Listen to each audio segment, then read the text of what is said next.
Bankdagi o'g'rilik vaqtida o'g'ri odamlarga joyingizdan qimirlamang. Bu pul bankniki, sizning hayotingiz esa sizniki deb baqirdi.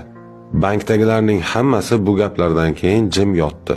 Bu an'anaviy fikrlash tarzini o'zgartirish, ya'ni ongni o'zgartirish konsepsiyasi deb ataladi. Bir ayol stolda qimirlab harakatlari bilan shovqin qilganida o'g'ri unga "Iltimos, madaniyatli bo'ling. Bu talonchilik, zo'rlash emas" deb baqirdi.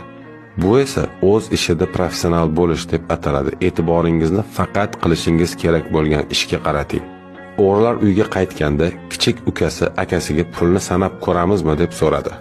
Akasi unga "Ahmoq bo'lma, buncha pulni sanashga uzoq vaqt ketadi. Kechqurun yangiliklarda qancha pul o'g'irlanganini e'lon qilishganda pul miqdorini bilib olamiz" deb javob berdi. Bu jarayon tajriba deb ataladi. O'g'rilar ketgach, bank menejeri bank nazoratchisiga "Tezroq politsiyani chaqiraylik" dedi. Ammo nazoratchi unga "Shoshma, avval